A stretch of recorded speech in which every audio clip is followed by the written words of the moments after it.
Hi guys, welcome to the Wrestling Retrospective. In this video I'll be doing my predictions for WWE Crown Jewel.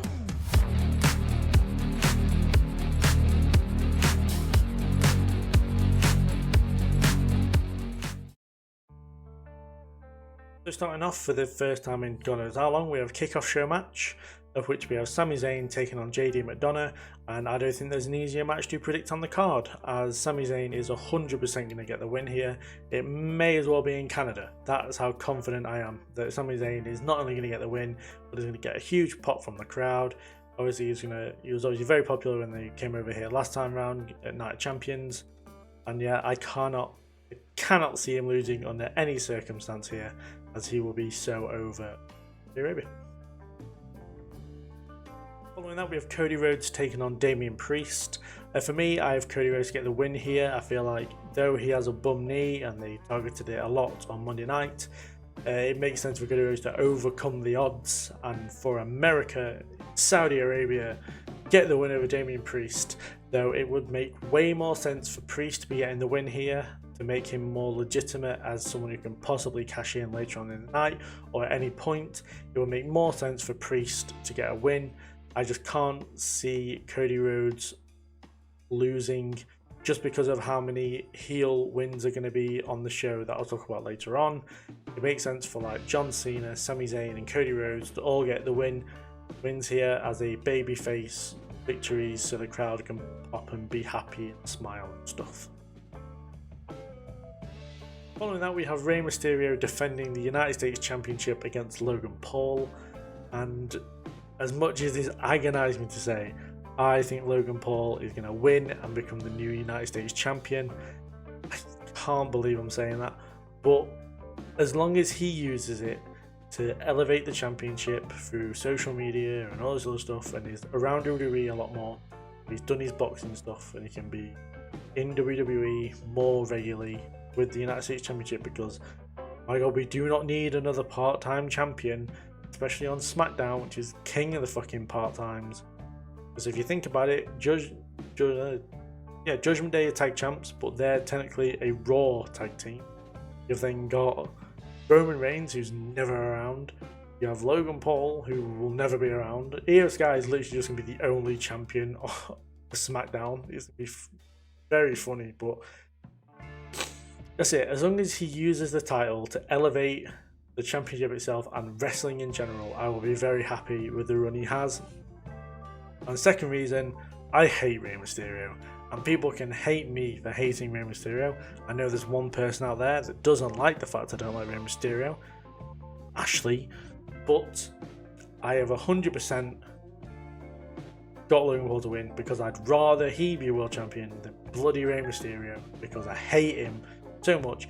He should retire, he shouldn't be around WWE, and he certainly shouldn't be a champion.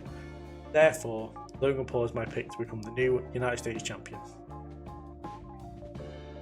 Following that, we have Solo Sikoa taking on John Cena, and for me, I've got John Cena to get the win here.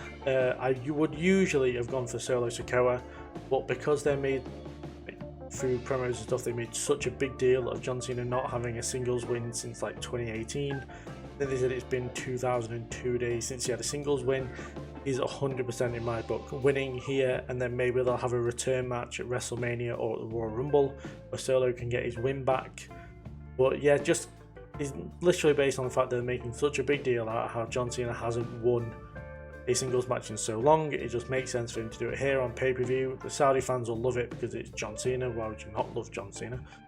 And yeah, it'll just be a big babyface win, as I feel like most of the way things are going, it's going to be a heel win for other stuff. Therefore, to have a big babyface part here, John Cena getting the win. Following that, we have Io Sky defending the WWE Women's Championship against Bianca Belair. For me, I've got Io Sky to retain here. I feel like it's going to be a really, really good match. If it's anything like the match they had earlier on in the year at Backlash, where Bianca Belair got the win, then this is going to be a really fun match to watch, and hopefully the Saudi crowd will be up for it, as the Puerto Rico fans were as well.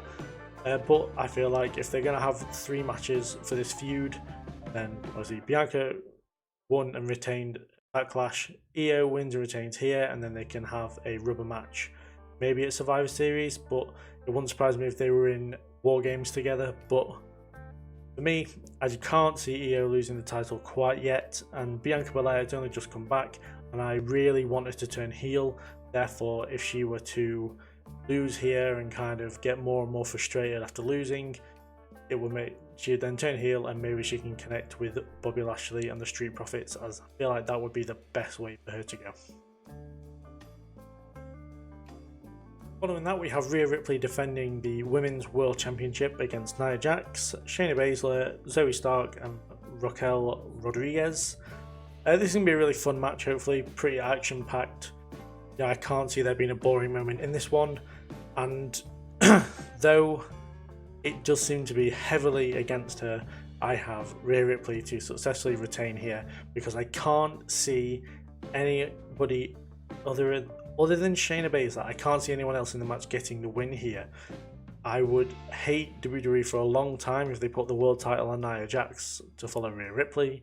I don't think Zoe Stark is ready for a world title run. Raquel Rodriguez had enough chances, and she needs a character.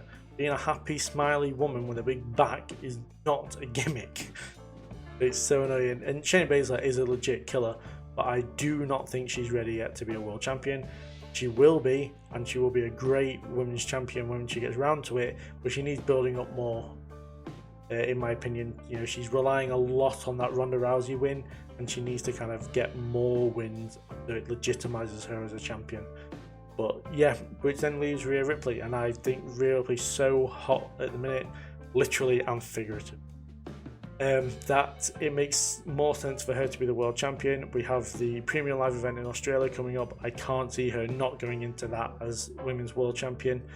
Therefore, I'm going to back Rhea Ripley until at least Elimination Chamber. And if she loses it before, then I'll just look silly, and I don't mind. I always look silly. Following that, we have Seth Rollins defending the World Heavyweight Championship against Drew McIntyre. For me, I have Drew McIntyre to get the win in this one and become the new World Heavyweight Champion. And I think it's a good time to do it. Rollins has been on a hell of a run, and they're no doubt going to concentrate on his back again. Therefore, just take it off him. No, I'm joking. It kind of feels like this reign has kind of run its course now. I don't know after this who Rollins would feud with apart from Cody Rhodes. Cody Rhodes isn't going to take the title from Rollins, and they're not going to do that feud, I don't think. So it just makes more sense for Drew McIntyre to get the win here and kind of go a different way with the championship, have a heel hold it for a bit. It also opens up more feuds, you know, rematches with Rollins. You can go back to the Judgment Day with McIntyre. Obviously, Damian Priest will be looming. Will he cash in here? 100% no. No chance. I don't think Priest is cashing in until after WrestleMania. So I'm completely taking that off the table. But yeah, he can have some good feuds with people on Raw. Therefore, I'm going to have him win. And I want it to be like in a violent fashion as well. I want it to be a really competitive match that we all know they can have. And like this match could steal the show in my opinion. But have it be competitive till about the closing sequence, and just have Drew absolutely annihilate Rollins, target the back, target the legs, whatever. You know, if you have to, have Drew rip out Rollins' spine, snap it in half and put it back in him. Like, I don't care, just have him be this violent Scottish psychopath that we have seen before in the past, just to a next level. And yeah, I would love it, and like I'm a big fan of Rollins and I'd love him to carry on, but for me I feel like it's kind of run its course, and Drew McIntyre would be a pretty big fresh air of being a world champion again, and he gets to do it in front of fans. And yeah, I just really want to see a heel champion Drew McIntyre. I feel like it'd be awesome on Raw at the minute. Finally, in what I assume will be the main event, we have Roman Reigns defending the undisputed WWE Universal Championship against LA Knight. Yeah. And for me, I have Roman Reigns to win. I am not backing anyone but Roman Reigns until he loses. I don't even think he's losing at WrestleMania. I've been convinced by a Cultaholic video that Roman Reigns is holding this championship after WrestleMania. We also have the disappointing fact that Roman Reigns isn't wrestling for the rest of the year after this, which is very frustrating. And yeah, I can't see them taking the title off him here. I don't think it'll be to LA Knight. It's nothing against LA Knight. It's just, I don't think he's quite ready. He's so close, yet just in this era of Roman's dominance, he isn't getting the win here. And though I would love it, and I would lose my SHI 5 what? SH1T if he did win at Crown Jewel and dethrone Roman Reigns. I just can't see him doing it. And it's a shame because there's going to be a moment in the match where LA Knight hits Blood Force Trauma and gets 2 8/10, and we're all going to be nearly on the floor. But as the only thing I hope for is that there's no interference. We all know there's going to be, but if Roman Reigns can just win by himself, that would just be fantastic, and show that LA Knight is more prestigious than Cody Rhodes, Drew McIntyre, Buddy Riddle, everybody he's faced, because he's beaten clean, no help from anybody. Even though we all know that's going to be absolute bollocks. It's going to be the same referee's going to take a bump and everyone's going to get involved. But hopefully that doesn't happen and it's a clean match. But yes, it's going to be a great match. It's going to be one I know I'm going to enjoy the most. It'll probably be match of the night, if not it'll be Rollins and McIntyre. But I just cannot. You just don't bet against the bloodline. Don't bet against the bloodline until it's over. And I'm not doing that here. I've got Roman Reigns to continue being undisputed WWE World Heavyweight, undisputed WWE Universal Champion forever. I think at this point, just forever until he doesn't want to. So those are my predictions for WWE Crown Jewel this weekend. Do put in the comments down below who you think is going to win, what you think is going to happen. Will Roman Reigns lose? Probably not. But yeah, any comments just about the videos will be very helpful to help the algorithm. Yeah, follow the Instagram, it's on the screen. If not, it's in the description as well. And yeah, hope you all enjoy Crown Jewel this weekend. Thank you all. I will thank you all for watching the video. Please do like and subscribe and share, all that good stuff. I'll see you guys in the next video. Thank you for watching. See you later.